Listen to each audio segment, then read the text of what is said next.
Crimson polished the bar counter for what felt like the 100th time that evening, his weathered hands moving with practiced ease over the scuffed surface. The dim, sickly glow from the neon lights of the Nova 9 station's grimy dive bar illuminated the motley assortment of alien patrons. Crimson scanned the room out of habit, noting potential threats and escape routes.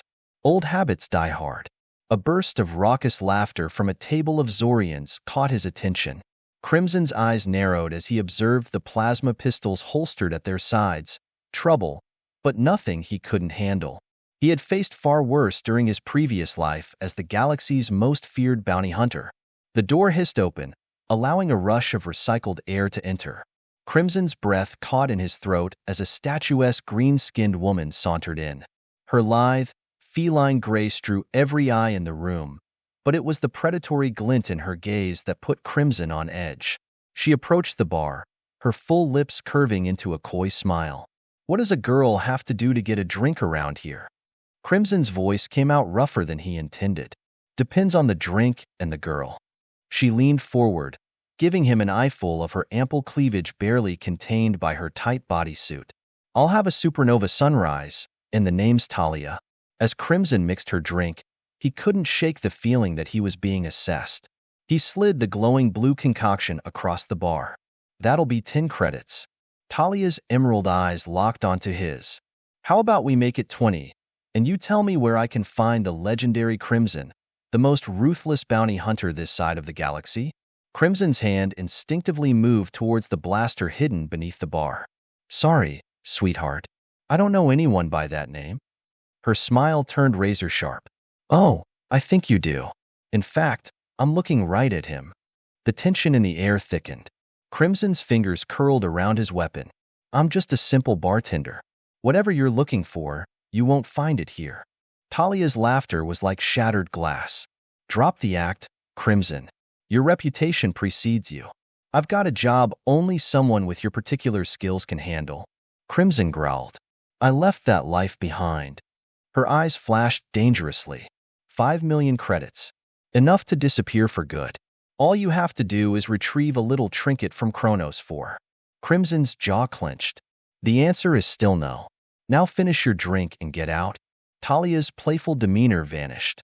"I'm not leaving without you. One way or another, you're coming with me." "Is that a threat?" Crimson's voice was icy. "Consider it a promise," Talia replied, her hand moving to the energy whip coiled at her hip. The bar erupted into chaos. Crimson vaulted over the counter, just as Talia's whip cracked through the air where his head had been moments before. Patrons scrambled for cover as the two combatants faced off. Crimson dodged and weaved, narrowly avoiding Talia's lightning-fast strikes. She was good, perhaps even as good as him. He hadn't had a fight like this in years, and a part of him relished the challenge. "Stand still and die with dignity," Talia snarled, her whip slicing through a table. Crimson smirked. "Sorry, darling. Dying's not on my to-do list today." He feinted left, then rolled right, coming up with a chair in his hands. He hurled it at Talia, who batted it aside effortlessly. But the distraction was enough for Crimson to close the distance. They grappled in a blur of green skin and taut muscle. Crimson had the advantage in raw strength, but Talia's flexibility made her a slippery opponent. They crashed into tables and bounced off walls, neither willing to give an inch.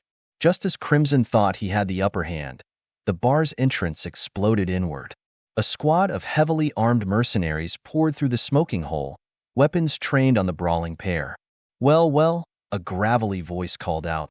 "Looks like we hit the jackpot, boys. 2 birds with 1 stone." Crimson and Talia froze, their eyes meeting in a moment of silent communication. Without a word, they sprang into action as one.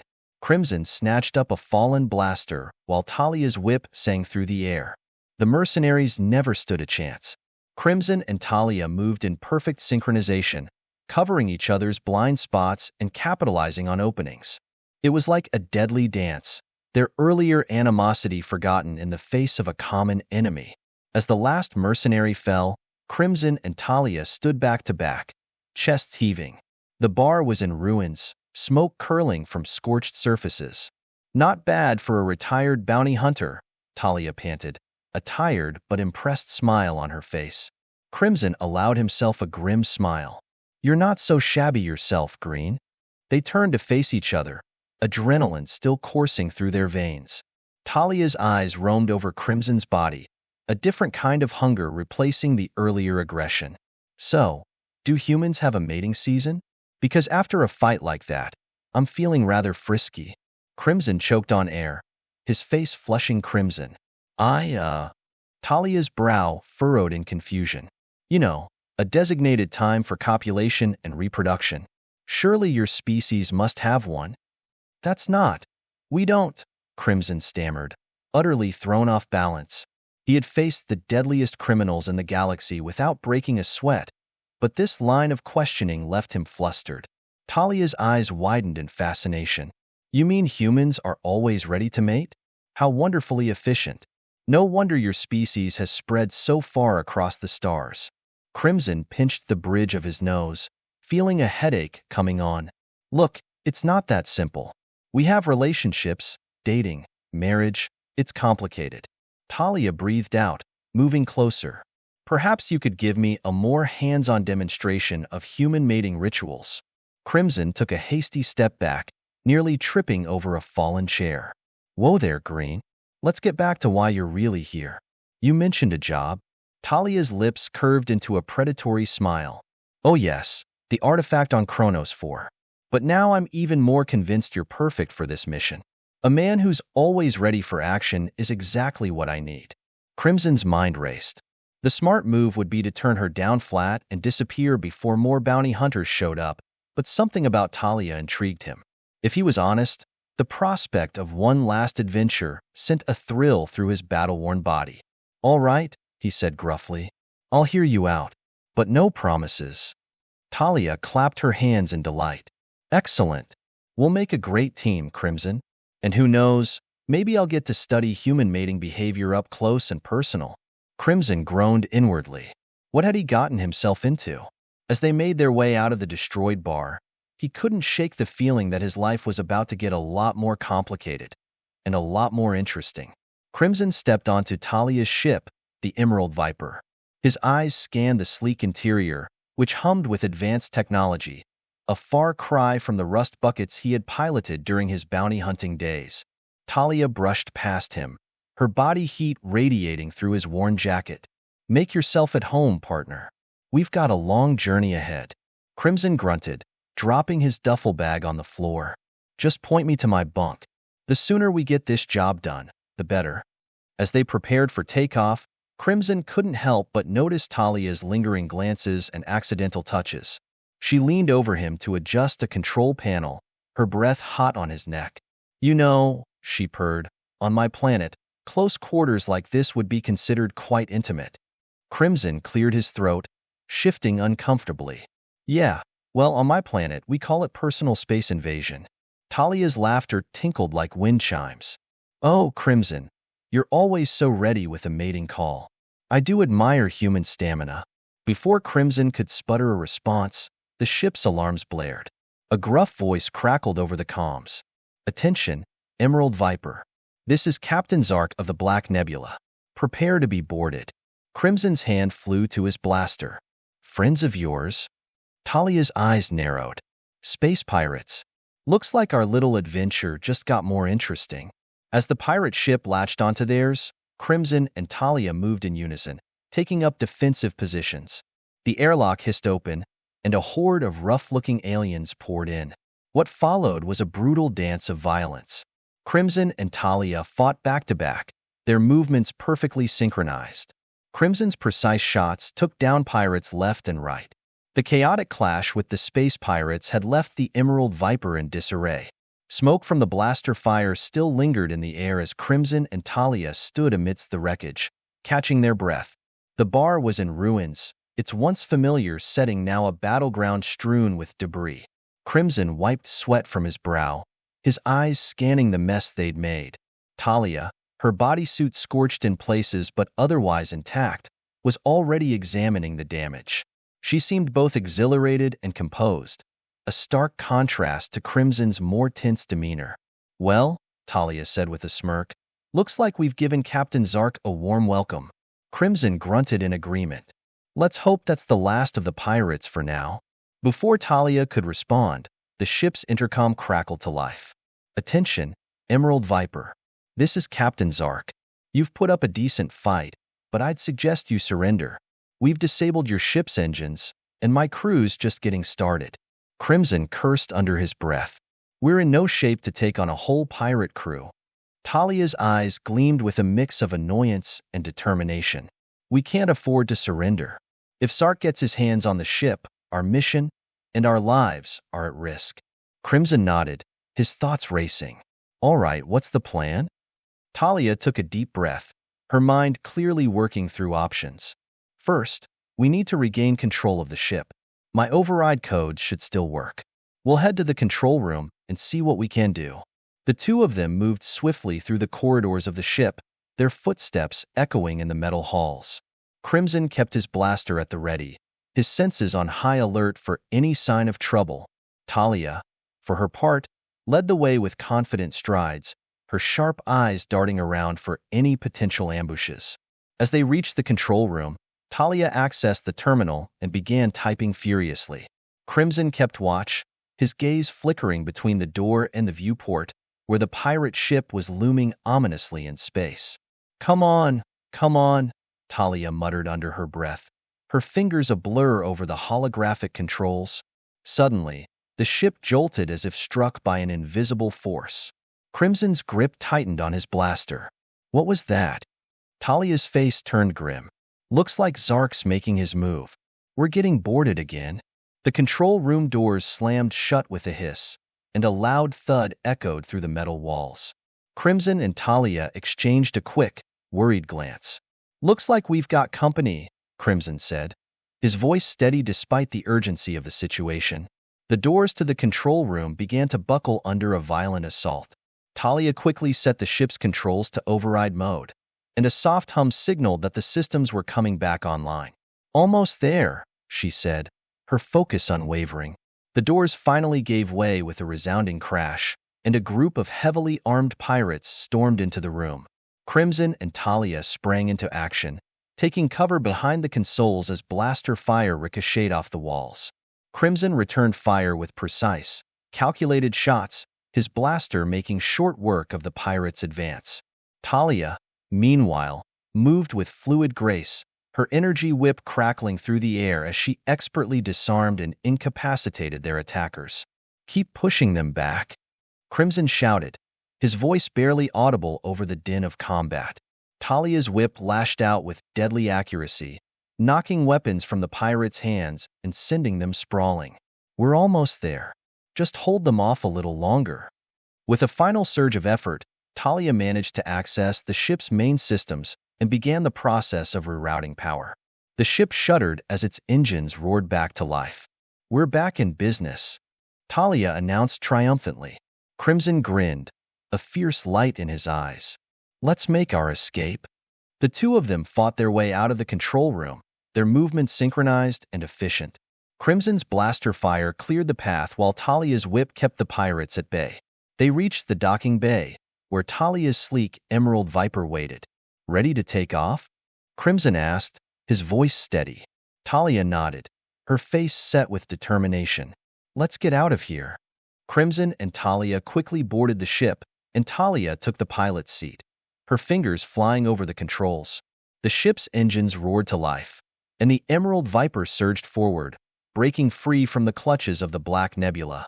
As they hurtled into the void of space, Crimson took a moment to catch his breath. He glanced at Talia, who was already plotting their course. Nice flying, he said, giving her a nod of approval. Talia flashed a confident smile. Thanks. We make a pretty good team. Crimson sighed, feeling a mix of relief and uncertainty. We've got a long way to go and a lot of ground to cover, but we're out of the frying pan at least. Talia's smile softened. Don't get too comfortable.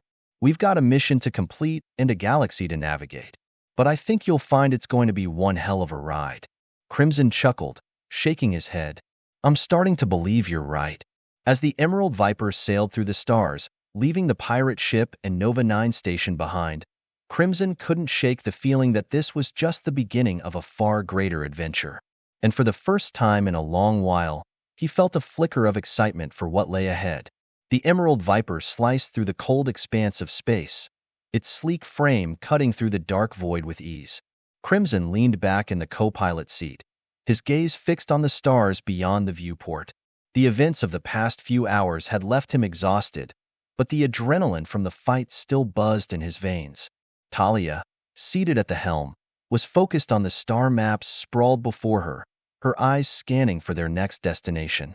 "All right, Crimson," Talia said, her tone brisk yet composed. "We're heading to Kronos 4. I've plotted a course that'll get us there in about a day. We'll need to be cautious. Kronos 4's not exactly a welcoming place." Crimson nodded. "I've heard stories. It's a forsaken world, isn't it?" Talia's eyes met his, a glint of seriousness in her gaze. "More or less. It's a planet in the midst of a resource war, and it's known for being a hotspot of scavengers and mercenaries. We'll need to be careful and keep a low profile." Crimson glanced at the console where Talia was entering data. "And what's this trinket we're supposed to find?" Talia's fingers paused over the controls as she considered her response. "It's an ancient artifact called the Star Shard. Legends say it has powerful properties, something about it being able to manipulate energy fields, or something equally vague and mystical. The details are murky, but it's valuable, and that's enough for me." Crimson raised an eyebrow. "And you're sure it's on Kronos 4? "According to my sources," Talia said with a wry smile, "it's somewhere in the ruins of an old research facility on the planet's surface. But getting it won't be easy. There are rumors of factions fighting over the place, and who knows what else might be lurking there." "Sounds like we're in for quite an adventure," Crimson remarked, his eyes twinkling with a mix of wariness and intrigue. Talia gave him a sidelong glance. "You seem to be enjoying this more than you let on." Crimson shrugged. "It's been a while since I had a challenge. I guess I've missed the thrill." The ship's intercom crackled, interrupting their conversation. "Emerald Viper, this is the Black Nebula. We've got a little unfinished business." Crimson's expression hardened, and he exchanged a quick, alarmed look with Talia. "They're still on our tail?" Talia's fingers flew over the controls, trying to assess the situation. "It looks like Zark's managed to track us. We've got incoming." The ship shuddered as enemy fire impacted the shields. Crimson moved to his station, quickly checking the ship's defensive systems. Talia deftly maneuvered the Viper, trying to evade the pirates' attacks. "We need to shake them off," Talia said, her voice steady despite the chaos. "I'm going to try to outmaneuver them. Cover me." Crimson nodded, taking aim at the pursuing ships. His blaster fire streaked through space, targeting the pirates' vessels. The Emerald Viper weaved and dodged through the debris field, the ship's agile design allowing it to outpace the bulkier pirate ships. "Stay sharp," Crimson shouted as he fired another salvo. "They're closing in." Talia's hands moved with precision, her eyes narrowing in concentration. "Just a few more seconds. I'm almost ready to initiate the jump." With a sudden burst of speed, Talia engaged the ship's hyperdrive, and the Emerald Viper shot forward into the warp, leaving the Black Nebula fleet trailing behind. The stars outside blurred into streaks of light as they plunged into faster-than-light travel. As the ship emerged from hyperspace, the immediate danger had passed. Crimson slumped back in his seat, exhaling deeply. That was too close for comfort. Talia wiped sweat from her brow and nodded. "We've bought ourselves some time, but Zark won't give up easily. We need to be ready for more trouble." Crimson glanced at the coordinates displayed on the console. "We should be approaching Kronos 4 soon. What's the plan once we're on the ground?" Talia's gaze was focused on the approaching planet. "Once we land, we'll have to navigate through the planet's surface. The research facility is in a contested area, so we'll need to be stealthy. We'll also need to gather any local intel we can to avoid walking into a trap." As the Emerald Viper descended into Kronos 4's atmosphere, the once bright blue of space gave way to a harsh, gray landscape. The planet's surface was a barren wasteland, dotted with the ruins of old structures and debris from countless conflicts. Talia expertly piloted the ship through the thick, dust-laden air, and set down in a secluded spot on the edge of the ruins. The landing gear touched down with a soft thud, and the ship's engines powered down. Crimson and Talia exchanged a determined glance. "Ready to go?" Crimson asked. Talia nodded, her eyes scanning the desolate surroundings. "Let's get this over with. Stay sharp and keep your eyes open for anything unusual." Crimson grabbed his gear and followed Talia out of the ship. The harsh, dusty winds whipped around them as they made their way toward the ruins. The desolate landscape stretched out before them, a grim reminder of the planet's constant turmoil. As they approached the entrance to the old research facility, Crimson noticed movement in the shadows. His hand instinctively went to his blaster. "We're not alone." Talia's eyes narrowed as she scanned the area. "Looks like we've got company. Stay low and move quietly." They carefully approached the entrance, their footsteps barely making a sound on the crumbling ground. The old facility loomed before them, its once imposing structure now a shell of its former self. Broken equipment and debris littered the area, and the eerie silence was occasionally broken by distant sounds of conflict. Talia led the way, her movements precise and calculated. Crimson followed closely, his senses alert for any sign of danger. They entered the facility, navigating through darkened corridors and abandoned rooms. As they moved deeper into the facility, they found signs of recent activity: fresh footprints, discarded supplies, and the faint smell of smoke. It was clear that someone else had been here recently. "This place is a hive of activity," Talia remarked. "We need to find that artifact quickly." Crimson nodded, scanning the surroundings. "Let's hope we're not too late." They continued through the facility, their journey marked by tension and anticipation. The deeper they went, the more they could sense the presence of others. The faint sound of voices and the occasional flash of movement kept them on edge. Finally, they reached a large chamber at the heart of the facility. In the center of the room stood a pedestal, and on it rested the star shard, a small, glowing crystal that seemed to pulse with a soft, otherworldly light. Talia approached the pedestal cautiously, her eyes locked on the artifact. There it is, the star shard. As she reached out to retrieve it, a sudden sound echoed through the chamber, a metallic clanking followed by a series of harsh, mechanical noises. Crimson's instincts kicked in, and he spun around, his blaster at the ready. Figures emerged from the shadows, clad in makeshift armor and wielding various weapons. They were scavengers, likely drawn to the facility by the promise of valuable loot. The leader of the group, a grizzled man with a cybernetic eye, stepped forward, his gaze fixed on the star shard. Well, what do we have here?" the leader said with a sneer. "Looks like we've got some competition." Talia's hand hovered over the star shard, her expression tense. "We're here for the artifact. Step aside, and we won't have any trouble." The scavenger leader laughed, a harsh, grating sound. "This is our find now. If you want it, you'll have to go through us." Crimson took a defensive stance, his blaster aimed at the approaching scavengers. "Looks like we're not getting out of this without a fight." Talia nodded, her eyes determined. "Prepare yourself." As the scavengers closed in, Crimson and Talia readied themselves for the inevitable confrontation. The chamber was about to become a battlefield, and they would need to fight not just for the star shard but for their survival. The air crackled with tension as the two sides prepared to clash, and Crimson knew that this was just the beginning of the challenges they would face on Kronos 4.